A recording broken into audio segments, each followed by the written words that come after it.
Oi, gente. Bom dia. Tudo bem? Hoje, agora, nessa segunda parte da manhã, eu fiquei encarregada de fazer uma fala para vocês, né? Não sei se vocês receberam a programação. Quem não recebeu, depois, programação. Quem não recebeu, pegou o seu kit. Depois que acabar aqui a conferência, a gente vai ter um terço. E aí um almoço. Então, no horário de almoço, quem não pegou camiseta de pintura, não pegou programação, não pegou pasta, pode ter acontecido. E a lista de presentes também que a gente tem aqui, quem não pegou e nem assinou. Depois vocês, por favor, né, depois do terço, que vai ter logo a seguir da minha conferência, vocês podem estar acertando esses pequenos detalhes, principalmente da lista, que é importante pra gente, tá bom?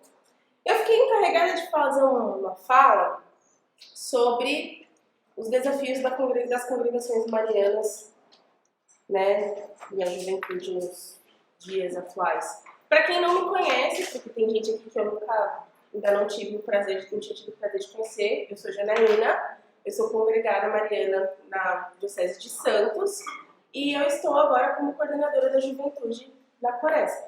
Comecei este ano, algumas pessoas não me conhecem, decorrência disso. E o motivo da minha fala hoje é por conta da experiência que nós tivemos há 2 meses atrás sediamos um Encontro Nacional da Juventude Mariana aqui em São Paulo.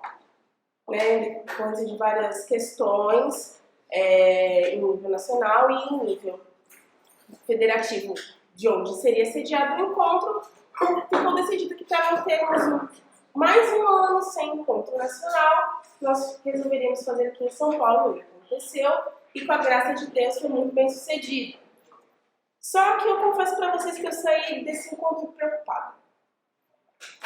Saí preocupada porque no encontro eu conversei com os meus amigos, aqueles que eu já conhecia há um tempo, conversei com os outros jovens que são congregados aí nesse Brasil, e eu ouvi algumas coisas que me deixaram um pouco passada. Essa é acho que o adjetivo um pouco que eu tenho para dar para o que eu ouvi. Nós fizemos um momento no último dia que a galera pôde abrir o coração, falar o que queria, do jeito que queria, da forma que queria.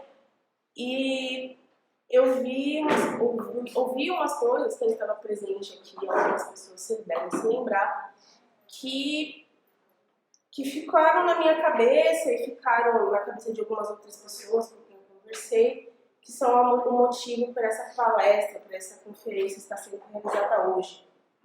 Que é o que a gente está oferecendo para a juventude das nossas fileiras. Né? Eu acho que algumas coisas aqui a gente pode falar com um nível de seriedade um pouco maior, porque aqui suponho que são todos dirigentes. Então, são dirigentes, estão à frente em um menor ou maior grau das suas congregações. Cada um sabe o contexto, a realidade, o calo onde aperta. Mas então acho que a gente pode conversar sobre as coisas em um nível um pouco mais alto, né, com um pouco mais de seriedade sobre algumas questões. Para isso, para começar a minha fala, para começar a minha reflexão, eu acho que a gente não pode falar hoje de juventude sem a gente entender alguns contextos. E não são só contextos da igreja, são contextos sociais, sociológicos. Como a nossa vida, os seres humanos, sejam eles católicos, seja o que for, vivem hoje na sociedade. Né? E hoje eu trouxe um carinha para meio que dar uma esquentada, para abrir minha discussão do assunto. Não sei se vocês já ouviram falar, acho que ele é um dos grandes teóricos, podemos assim dizer, da sociologia, mesmo que fala das relações sociais, das relações humanas, e ele estuda muito o contexto que a gente vive social hoje, que é a tal da pós-modernidade, que é o Bauman, Zygmunt Bauman. Alguém já ouviu falar desse senhor? Algumas pessoas ele levantou na mão. Ele é um filósofo, ele já morreu em 2017, então super recente, um dos maiores filósofos contemporâneos sobre a pós-modernidade. E ele estuda essa questão da pós-modernidade dentro das relações sociais, né, das relações humanas. E ele tem uma teoria que eu acho muito interessante, que eu quis trazer ela para abrir a nossa contextualização aqui, que ele fala que hoje, né, principalmente nesse contexto que a gente vive social do pós-guerra, dos anos 60, ou seja, a sociedade atual, ela mudou. Antes, muito antes, a gente vivia uma relação, uma coesão social diferente. Né? As relações, ele usa dois termos. Um é modernidade sólida, que é aquilo, as relações eram mais duras, um pouco mais fechadas, as pessoas se relacionavam de uma outra forma. Aí a gente pode lembrar, pessoal que é mais velho, talvez, da forma como os pais eram, a forma como as pessoas se estruturavam, as relações sociais. Era tudo mais coisa, as pessoas se conheciam, as pessoas conversavam, as pessoas interagiam de uma outra forma. Não tinha rede social, não tinha todas essas coisas que a gente acha que é uma facilidade, e de fato é uma facilidade, ajuda a gente a se comunicar com as pessoas, ajuda a gente estar em contato com gente que está longe, que a gente sabe que ainda mais hoje em dia tem gente que a gente gosta, que a gente conhece, que mora em outro estado, que mora em outro país, e a gente pode estar em contato com essa pessoa com um clique. Isso não existia há, sei lá, 60 anos atrás, 70, né? E isso era fazer com que a sociedade se movimentasse de uma outra forma. Por mais que tenha essa tal modernidade sólida que o Bauman fala, tenha desvantagens, que eu não vou trazer aqui a relação dessas desvantagens, ela tinha uma coisa positiva, porque ela era previsível e ela era estável. Então, ele traz isso, né? A modernidade sólida, ela era boa porque ela trazia para as pessoas, para as relações, previsibilidade e estabilidade. Isso é bom, o ser humano gosta de coisas previsíveis e estáveis, é da nossa vontade, do nosso ímpeto natural. Só que aí o que acontece? Ele vai falar que depois do pós-guerra a vida muda. E de fato mudou, as relações, o mundo ficou diferente mesmo. Foi mudando aos poucos, mas nos anos 60 foi o grande boom, né? Que a gente vê que as relações, a juventude mudou, as pessoas mudaram a forma de se relacionar. Conflitos geracionais, enfim. E aí ele vai falar que, a partir desse momento, a gente passa a ter uma outra lógica para se relacionar. Que é uma lógica pautada no consumismo. Por que ele vai trazer que a lógica que a gente se relaciona é pautada no consumismo? Né? Ela vai adentrar um pouco a moral social das pessoas, como elas vivem, como elas constroem, como se ela pudesse comprar uma relação. Vou dar um exemplo. Um exemplo de hoje, né? Como se eu pudesse construir... Hoje as pessoas se relacionam muito, relacionamentos bem afetivos. Elas se relacionam, às vezes, por aplicativos. Isso aqui, se a pessoa é loira, eu quero. Se essa pessoa é morena, eu não quero. Se ela é magra, se ela é alta, se ela é baixa, se ela gosta disso. Você não sabe, de fato, se isso é real. Você só está vendo uma casca, você está vendo um produto. Isso é muito... Ele vai trazer que isso é muito também imediatista. Porque é aquilo, gostei, comprei, é meu. Pronto, eu paguei, é meu. Só que a gente sabe, por mais que você conviver em sociedade não é assim. A gente não pode tratar o outro como uma mercadoria, né? São pessoas com valores, com sentimentos, com história, com... enfim, toda uma trajetória que a gente não pode usar essa lógica mercadológica. Só que ele vai além, né? E ele vai falar que essa forma de modernidade, ela escapa da nossa mão. Esse negócio imediato, que, hoje eu quero, mas amanhã eu não quero mais. Hoje eu tô afim, tô super afim, vamos lá, tal, amanhã, não quero, próximo. E a sensação que isso gera nas pessoas é como se ela tivesse... Eu tento pegar, mas escorre dos meus dedos. E ele chama isso de modernidade líquida. E ele vai falar que as relações hoje... Adoro falar disso, gente, isso bem muito na faculdade. Se eu falar alguma coisa de termo estranho, por favor, me avisa. Mas ele vai falar isso, que essa relação que escapa dos nossos dedos, que escorre pelas nossas mãos, e a gente está ali o tempo todo tentando pegar. tentando pegar, e a gente está perdendo cada vez mais. Ele chama isso de liquidez. Ele diz que as nossas vidas, que os nossos amores, que as nossas amizades, que as nossas famílias hoje vivem relações líquidas. A gente convive com essas pessoas, mas a gente não acessa essas pessoas de verdade. Muitas vezes a gente descarta essas pessoas. A gente vive essas relações o tempo todo. E não é só na igreja, é na igreja também, porque as pessoas estão na igreja, elas são na igreja, então isso, ela não ia sair isenta, né, de viver esse tipo de coisa. As pessoas estão ali dentro, elas estão existindo ali, mas é no nosso trabalho, enfim, em todos os lugares, né?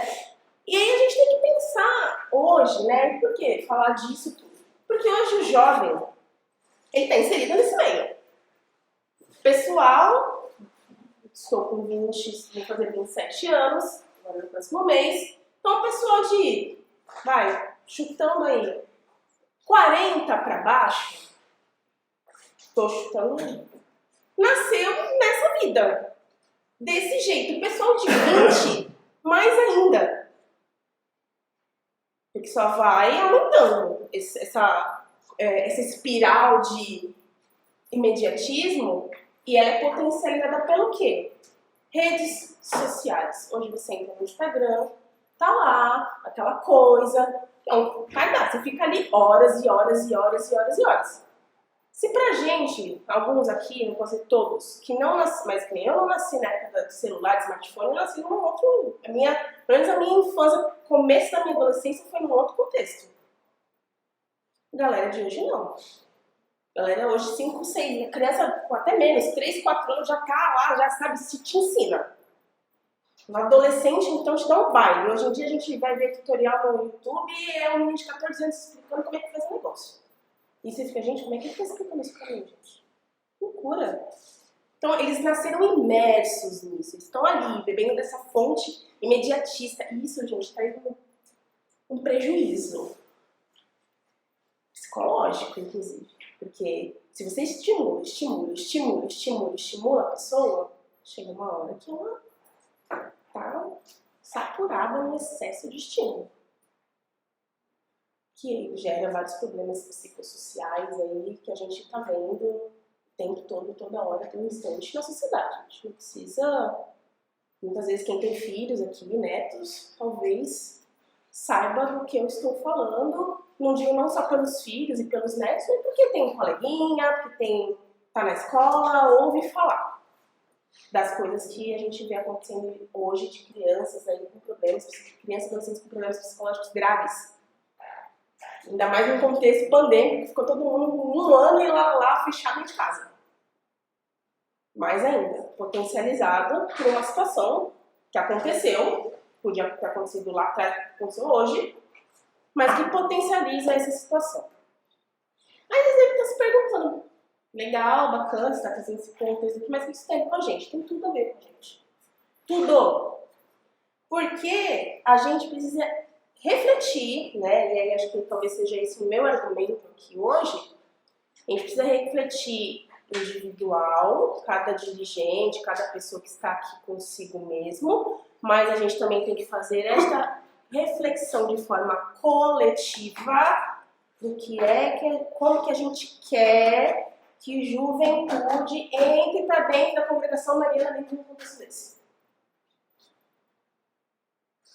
Porque aqui eu não estou falando de questões doutrinárias, nem dogmáticas, nem nada. Eu estou falando de questões sociológicas, de questão de adequação da nossa organização, da nossa linguagem, das nossas atitudes. Por quê?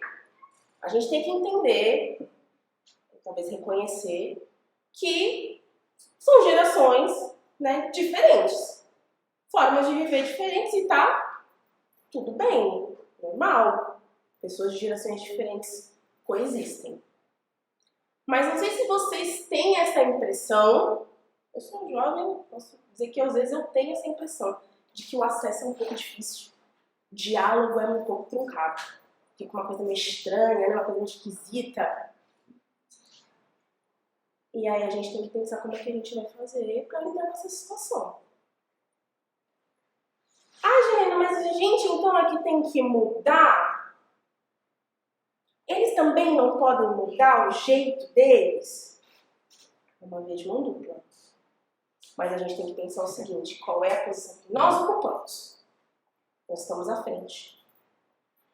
Então, eles esperam de nós determinadas questões. E eles não vão acessar determinadas questões dentro da Congregação Mariana se não for por nós. Então, talvez, por mais que seja uma via de mão dupla, talvez um primeiro passo, ou uma primeira abertura, tenha que vir do nosso lado. Porque a gente sabe que a gente vive numa hierarquia. Por mais que a gente seja amigo, friend, estamos aqui junto, tal, a gente decide coletivamente, mas a gente sabe que a Congregação Mariana é hierárquica. Tem presidente, tem vice-presidente, tem tesoureiro, tem secretário. E não é porque jovem está vivendo um outro contexto social que ele não sabe o que é hierarquia. Muitas vezes a gente deixa isso um pouco fechadão, né? Deixa lá, que o menino tá aqui e tal, mas... ele não vai entender nada disso que eu tô falando. Talvez ele nem tenha interesse. Será que ele não tem interesse mesmo? Será mesmo que ele não tem interesse? Será que ele não tá afim? Porque às vezes as pessoas não são tão proativas. Ou às vezes elas estão vendo alguma coisa que talvez a gente não saiba, mas tá fazendo uma coisa meio esquisita. Tem uma atitude mesmo. Porque a gente não, ninguém quer mal, porque é ruim. Mas a gente tem que ter atenção como é que a gente tá lidando com as pessoas, tá? Não é só na congregação, não, é a vida. Então, eu acho que a gente tem que pensar um pouco, talvez, o que a gente está oferecendo. Hoje, na igreja, jovem, a gente está disputando jovem com todo mundo. Tá? A Congregação Mariana é só mais um movimento. Hoje em dia, infelizmente, não vivemos mais grandes tempos. Áureos, esquecer congregação. Não, gente, não é. Infelizmente, como diz meu querido Dona Arena, estamos vivendo o poente da vida associativa. Hoje em dia, esse negócio de vida... Hoje o povo quer fazer pastoral, quer ir para pastoral não sei o quê, pastoral não sei das quantas, nananana. A gente tá lá, na igreja, na paróquia, beleza, mas a gente é só mais um. A gente está disputando aquele jovem com todo mundo. O que a gente oferece é atrativo para ele? Fica em questionamento. A forma como a gente conversa, como a gente faz a reunião, como a gente organiza a reunião é bacana? A gente se prepara para a reunião, a gente faz uma reunião bacana, porque tem isso. A gente organiza o negócio, a gente gasta o nosso tempo falando de coisas que são reais, que são factíveis. Ou a gente gasta tempo falando, vou falar aqui o que o padre Renato um pouco falou, ladainha. A gente fica gastando tempo com coisas assim muito relevantes.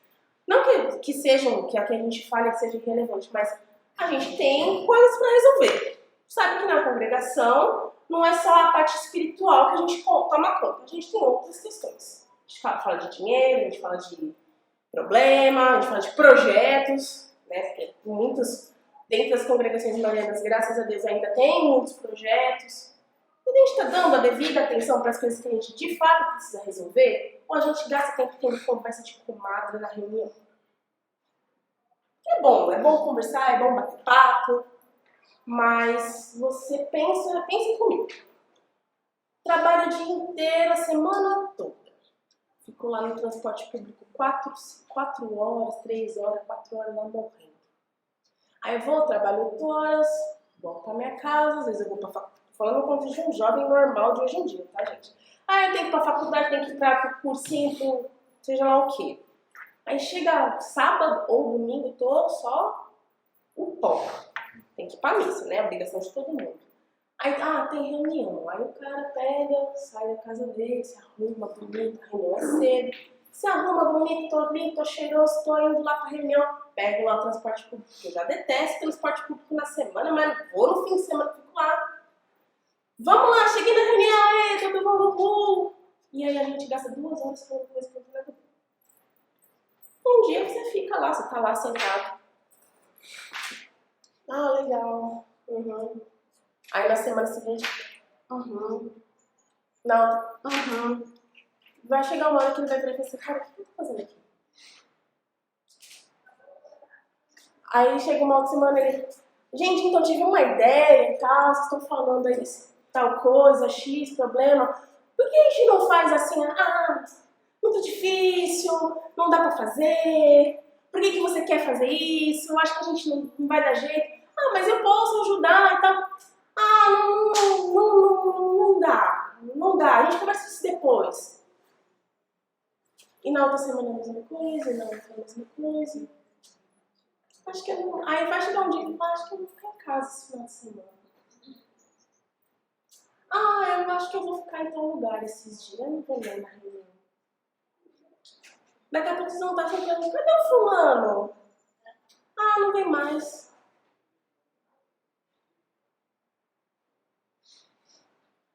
Porque às vezes a gente só descobre que a pessoa não vem mais. Mas a gente não vai tentar entender por trás o porquê que a pessoa não veio mais. Não é só de jovem que eu tô falando, não, gente. Não tô falando do povo de 20 e poucos anos, não. De gente que quer trabalhar nesse trabalho e não tem uma abertura ali. E eu tô falando isso aqui, não é pelo que eu acho, eu já não porque o que eu acho não tem nada a ver. Mas são coisas que eu ouvi dos jovens que estão na congregação mariana, gente. Eu ouvi de um jovem no Encontro Nacional que ele não sabia que existia uma reunião nacional dos jovens da congregação. Ele é consagrado. Consagrado. Ele não sabia. Até ontem. Porque a minha presidente nunca falou nada. Nunca passou. Um encontro que a gente nunca. Nada. Regional, nacional, nada. A gente não sabia de nada. Só ia pra reunião. E ainda vou lá pra passar raiva. Falou bem assim pra mim.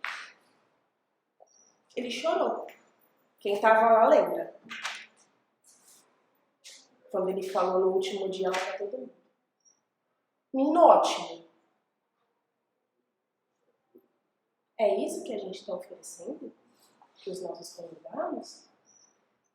Chegar na reunião, tá esvaziado, tem ninguém, são sempre os mesmos, e isso gera problema para vocês. Sabe por que gera problema para vocês? Vou falar por que gera problema para vocês. Porque aí vocês estão aí, né? Somos dirigentes, estamos aí trabalhando e tudo mais. Ótimo.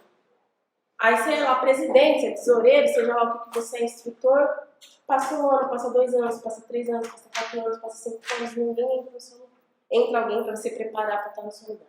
E passa mais 5, passa 10, passa 20, passa 30. Quando você vai ver, você está tão cansado, você é tão sobrecarregado, você está fazendo tudo nas coxas. Não tem quem... Aí você olha e fala, tô cansado, gente. Porque é um direito nosso um dia ficar cansado. Um dia querer fazer outra coisa. Não digo sair, não. Mas ir fazer outro projeto. Cuidar um pouco da vida, da família, das coisas que tem para fazer. Mas eu não posso me licenciar, eu não posso deixar um pouco isso porque não tem quem pôr no meu lugar. Por que não tem ninguém para pôr no seu lugar? Quando não é possível que não tenha uma pessoa que desse tempo todo que você ficou, que você ou alguma outra pessoa ficou à frente, que não tenha aparecido. Será que a gente deu a devida atenção? Ou será que a gente preparou essas pessoas para que elas quisessem estar conosco por um tempo duradouro, para nossas vidas, pela vida dela? Para que ela quisesse construir a família dela dentro da congregação mariana? Trazer os filhos, quem sabe trazer até outros familiares para dentro da congregação mariana. Eu sei que isso é possível, porque tem gente aqui que levou a família inteira para a congregação mariana. Sentada aqui no meio de vocês, eu conheço.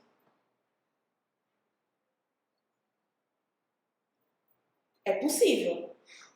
Então talvez a gente precise, eu não quero falar, não estou falando aqui criticando ninguém, nem fazendo acepção, nem juízo de valor de ninguém. Mas eu acho que a gente precisa refletir um pouco sobre essas coisas, pensando mesmo que às vezes a gente vai fazer as coisas tão automáticas que a gente não quer levar atenção no que está rolando. O que será que eles não querem ouvir? Achando que isso que a gente está disputando com todo mundo. A gente é atrativo na nossa linguagem. Que a gente, eu ouço de algumas pessoas dizendo que as pessoas na paróquia olham para a congregação de uma forma meio... Ou acham que é o grupo dos tiozinhos, das tiazinhas que fica rezando terço, ou acham que é um grupo de pessoas da elite superior que são... Gente, não, a gente sabe que não é nada disso. Isso é um mal entendido. As pessoas estão tendo uma visão que muitas vezes não é a visão real. Mas por que elas têm essa visão da gente? Essa é a pergunta que fica. Por que eles estão olhando pra gente dessa forma? De que forma a gente está trabalhando essas questões, né? A gente precisa entender, a gente vai falar disso hoje e amanhã nas próximas conferências, sobre como a gente precisa se estruturar em alguns âmbitos. Vai ser um encontro muito técnico aqui, esse fim de semana. A gente vai falar de estrutura interna da congregação, a gente vai falar de dinheiro, como cuidar do dinheiro, a gente vai falar como cuidar das coisas, das nossas federações. Porque tem uma hierarquia, tem uma estrutura, está na regra de vida, está no estatuto. A gente tem que ter uma organização. Mas não é só a organização macro, a gente tem que ter uma organização das coisas que a gente faz. Ter um cuidado, os instrutores terem um cuidado de preparar boas instruções, não só sobre a congregação, mas sobre a igreja. Cola no padre lá, padre, me ajuda, preciso trazer um povo novo, jovem, uma pessoa mais velha, família. Como que eu trago essa pessoa para dentro da congregação? Vamos fazer uma palestra, vamos fazer uma iniciativa, vamos fazer alguma coisa, vamos chamar esse povo para estar com a gente. Mas vocês têm que oferecer algo bom. E a gente tem coisa boa para oferecer. Tem projeto, gente, da congregação mariana acontecendo. É só a gente dar tem aqui em São Paulo, mas se a gente quiser, pode pegar case de sucesso em todo lugar. No Brasil inteiro tem escola rolando, o pessoal vai falar sobre isso hoje. Escola, povo fazendo grupo, congregação virando utilidade pública do município, sendo tombada porque o município reconhece que não consegue viver sem a estrutura da congregação. Homenageando os congregados, sai no jornal, sai na TV. Então tá acontecendo. Talvez a gente só não conheça, mas acontece. Case de sucesso a gente tem bastante. Só que a gente às vezes precisa arregaçar a mão um pouco. Sentar primeiro, reconhecer que às vezes não tá tão bom, às vezes a gente fica meio fechado, a gente talvez às vezes não tem uma paciência, né, que já vem empolgado, já vem, que é isso, quero fazer, vamos lá e tal, acho que tudo é fácil, às vezes tem que falar, calma, não é bem assim, tal, ou eu não consigo acompanhar você, mas você consegue fazer? Explica. Fazer uma amizade, criar um vínculo com esse pessoal, que é bacana, gente, é bom. Não é uma experiência na congregação mariana que eu vou falar agora, mas é uma experiência dentro da igreja. Eu vim com um case de sucesso. Eu posso afirmar para vocês com tranquilidade. De 10, nós éramos 10 jovens. De 10, hoje, atualmente, 7 exercem ou exerceram algum cargo de liderança. 2 não exercem porque estão no seminário. Descobriram a vocação religiosa e foram para o seminário.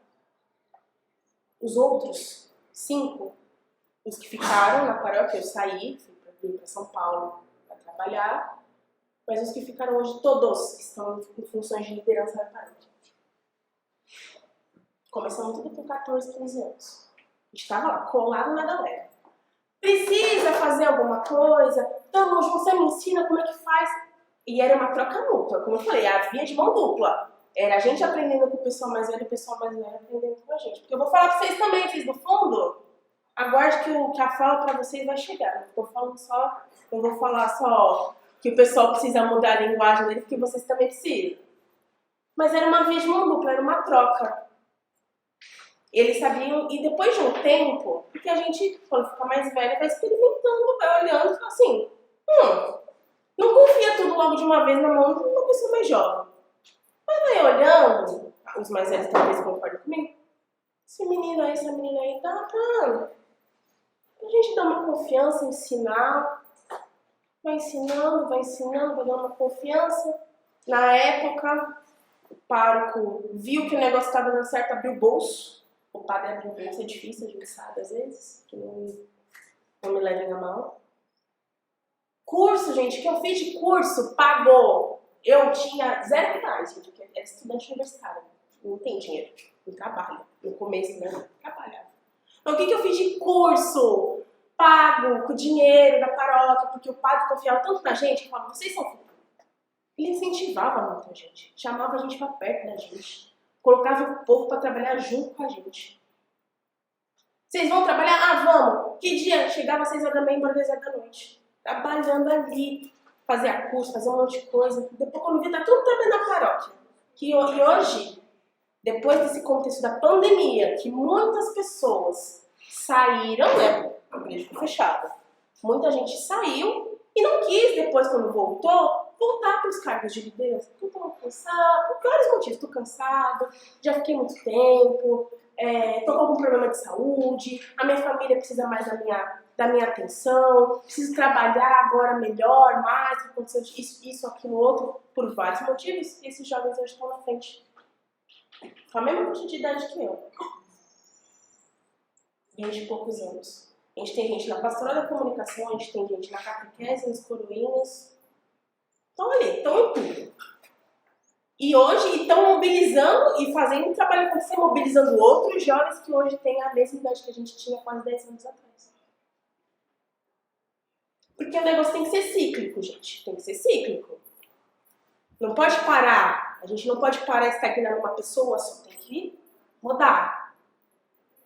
O que eu mais quero é encontrar alguém, um jovem, para começar a preparar para ficar mudando. Porque daqui a pouco eu vou casar, vou ver os filhos. A gente sabe que a gente não pode dar mais tanta atenção assim para o trabalho da congregação, pelo menos num primeiro momento. Tem outras prioridades. Então tem que ter alguém para ficar no meu lugar. Procura essa pessoa, procura-se, tá? Porque é isso, a gente fazer uma coisa dinâmica, porque a gente não sabe o que pode acontecer. Porque a gente está caindo num perigo que a gente tem visto agora muito forte de, veio a pandemia, acabou a congregação porque não tem gente, porque o povo não voltou.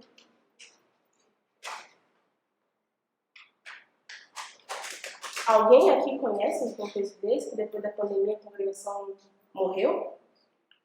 Quem conhece, levanta a mão, por favor. Cláudio conhece aqui? A pessoa conhece aqui alguns cases, né? Porque não tinha quem continuasse esse trabalho. Porque não fez um trabalho de base lá atrás. Lá atrás, tá, gente? Porque isso demora tempo. Demanda um tempo, isso é coisa de anos. É investimento. Fica aí também a reflexão que a gente precisa talvez fazer, né? Como eu disse, não estou falando aqui em tom de crítica para ninguém, mas a gente precisa fazer uma reflexão coletiva.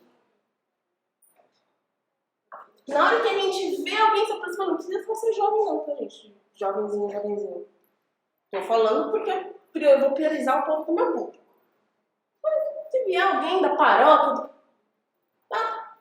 Seja bem-vindo, muito que bem, aqui é a nossa estrutura, nossa reunião, tal, agrega com a gente, chama com um cafezinho e tal. Comece a interagir com a pessoa ali, comece depois de um tempo, a pessoa quer ficar, comece a preparar aquilo ali. Sem perceber, aconteceu isso comigo na congregação. O Igor está aqui de prova, que ele estava lá junto comigo.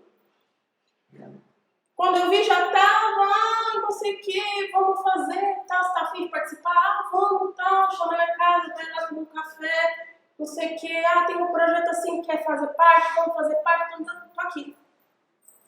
Fiquei na congregação, consagrei e resolvi vir, no final tô aqui. Graças a Deus. Mas é porque a pessoa que estava à frente da minha congregação, não só presidindo, mas como instrutor, olhou e falou assim, não, tá chegando ela, tá chegando mais um, tá chegando outro, vamos agregar esse povo também. Porque eles são a congregação, é o futuro. Eles quererem continuar, quer dizer que a congregação vai continuar depois de mim. Depois que eu morrer, depois que eu não puder vir para a reunião mais por algum motivo X, Y, Z. Esse tem que ser o nosso pensamento. Porque, infelizmente, muitas vezes a gente encara a congregação mariana como se fosse é a minha satisfação pessoal da semana. É o meu playground. Só que acho que o Padre Renato deixou bem claro hoje aqui para nós que a congregação mariana não é playground. É via de santificação e salvação das nossas almas. E nós, dirigentes, temos essa obrigação também. De sermos, né, conduzirmos as nossas congregações, as federações, nessa via. Não. Tem que ser satisfatório pessoalmente? Tem, porque senão a gente não vai encontrar um sentido também para estar nesse projeto, nesse trabalho. Mas antes disso, tem que ter esse ponto principal. É uma via de santificação e salvação das nossas vidas. Das nossas e dos outros. Como estávamos refletindo aqui no final. Pode ser que às vezes a nossa atitude esteja não só afastando alguém da congregação, mas também afastando alguém da igreja. Porque uma coisa que o Padre Renato falou, indiretamente, mas ele falou lá em Arujá pra gente, que essa pode ser a última chance que você tem de salvar sua alma. Por meio desta consagração. Que Deus... Ele falou isso aqui, mas ele falou lá de uma forma um pouco mais pesada. É a única mesmo, pode ser. Eu acredito no que ele diz, eu concordo bastante. E a gente tem que começar a olhar isso, porque pode ser a nossa... Eita! Pode ser também... Eu quebrar um gelo, né? Eu também me olhando assim... Pra gente poder salvar as nossas almas e ajudar a salvar a alma do outro. Porque a gente também não pode pensar, né, só no meu... A gente tem que pensar na nossa salvação, mas a gente também tem que pensar na salvação dos irmãos, né? Porque imagina, né, um casal que... Eu vou casar com o Eduardo, esse moço aqui da frente. Imagina se eu fosse casar com ele e não pensasse na salvação da alma dele. Porque é isso. Né? O casamento é um levar o outro, né? Os casados aqui, né? Ele, Cláudio e dentre outros que estão aqui, que é casado, sabe disso. A gente também tem que se preocupar com a salvação coletiva. Para os jovens, queridos, amados, adorados, que estão ali no fundo, a turma do fundão, meus amigos, tudo bom, gente? Gosto muito de vocês, tá? 4 conselhos que eu trouxe hoje para vocês. Porque aquilo eu não posso cobrar do pessoal mais velho, mas eu posso. Devo, que é a nossa causa. Mas vocês também têm que ajudar. Porque, como eu disse, é uma via de mão dupla. A gente aprende com vocês e vocês aprendem com a gente também. Só que a gente não pode só querer sugar e não dá nada. Porque as pessoas, compromisso é na vida, tá, gente? É na vida da igreja, mas também do trabalho. A gente não deve fazer acepções. É porque é da igreja, né? Não. A mesma seriedade que a gente tem que ter na nossa vida, no nosso trabalho, a gente tem que ter com as coisas da igreja. Mesma coisa. Então, 4 conselhos que eu trouxe aqui, até anotei, gente. Conselho número 1, amadureçam. Vocês precisam mostrar para as pessoas, é verdade, pode parecer estranho, mas é. Vocês precisam mostrar para as pessoas que vocês são maduros.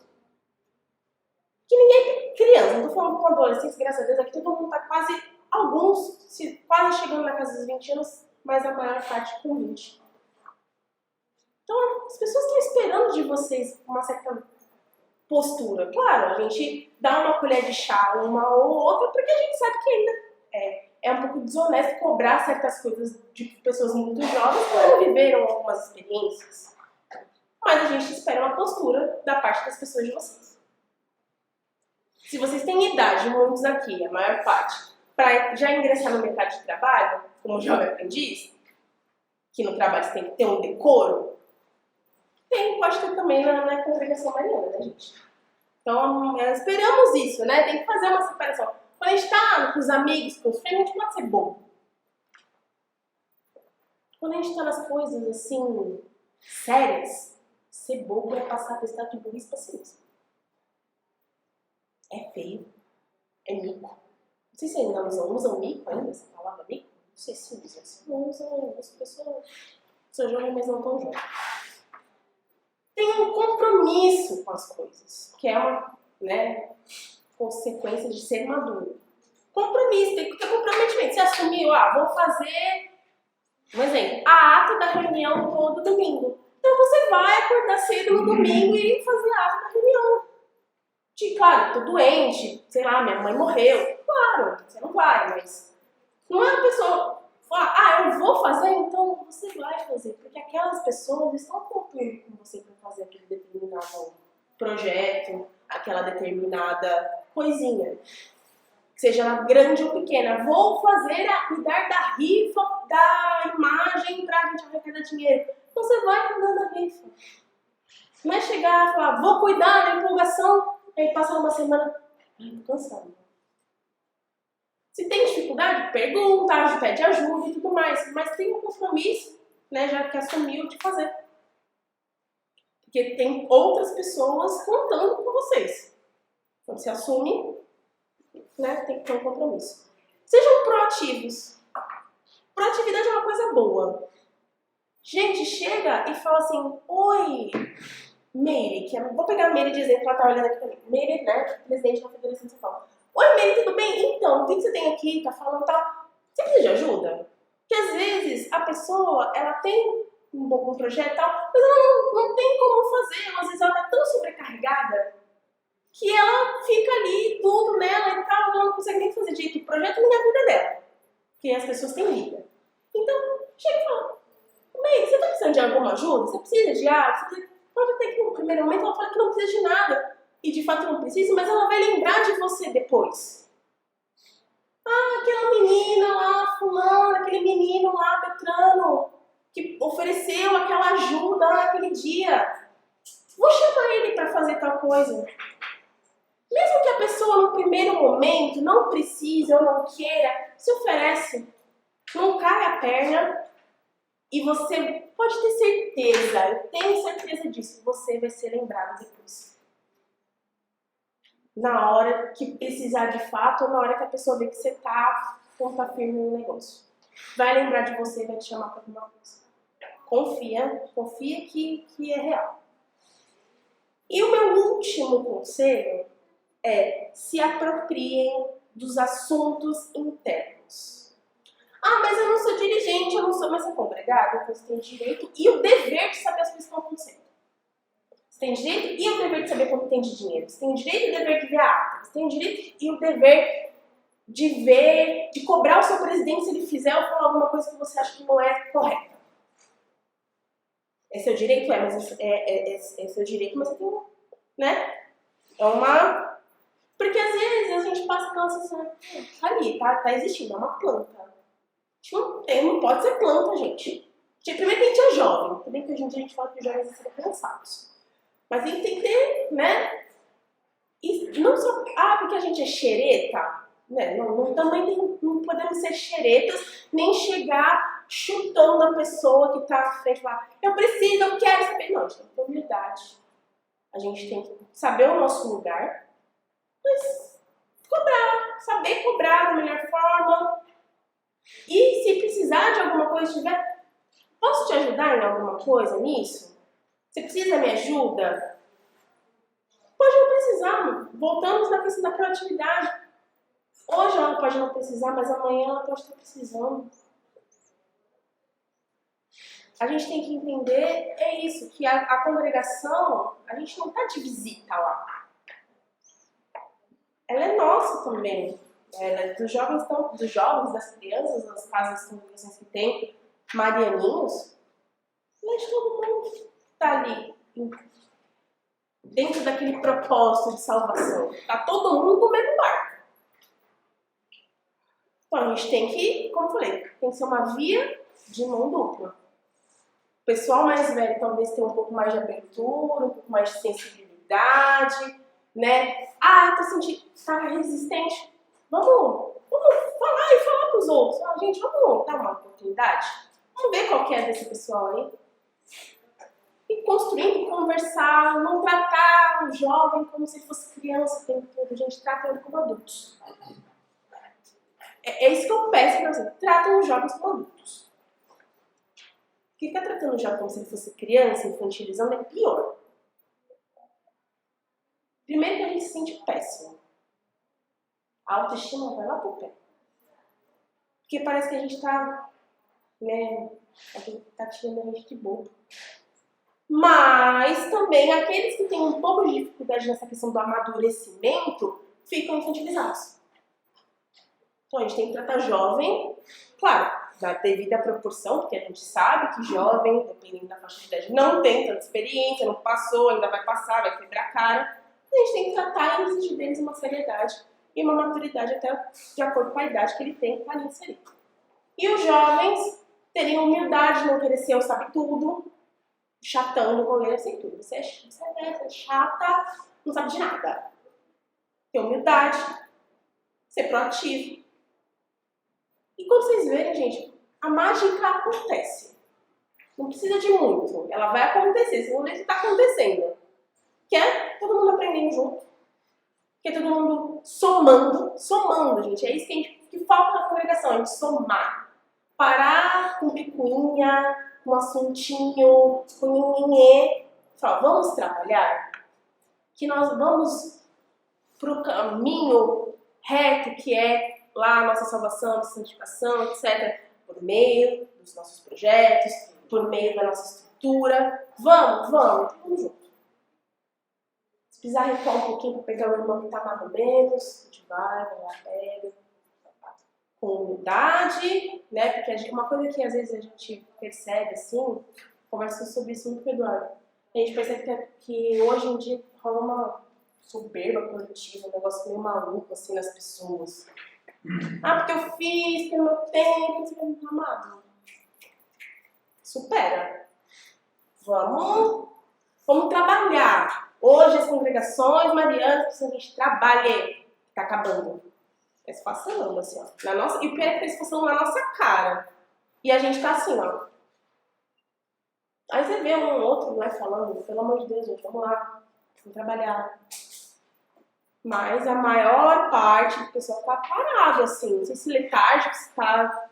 Vamos trabalhar.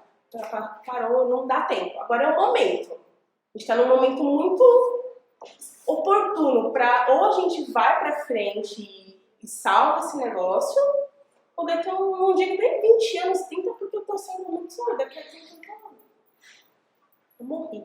Mas daqui a 10... Congregação Mariana, muitas, inclusive, antiquíssimas, já era.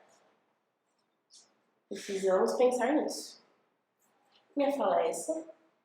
Muito obrigada por vocês estarem escutando meu falatório. Como eu disse, é uma fala... Não digo de desabafo, porque essas coisas estão muito internas já na minha cabeça e refletidas na minha mente, mas... Eu quis trazer esse assunto porque muitos jovens conversaram comigo, conversando, né, ali, naquela coisa, a galera compartilhou isso coletivamente. E eu acho que é nosso dever trazer essas falas aqui, trazer essas reflexões, porque se eles estão dizendo, é porque eles já não estão muito esperançosos, talvez, de que isso tem uma solução. Então, é isso, gente. Vamos disputar os nossos jovens. E é isso aí. Vai dar certo, gente. A gente ainda vai ter muita felicidade nessa congregação mariana. Ela traz muita felicidade para minha vida. E eu tenho certeza que traz muita felicidade para a vida de vocês. Então, vamos lá. Tamo junto, vestindo a camisa. Podem contar comigo sempre. É isso aí. Valeu.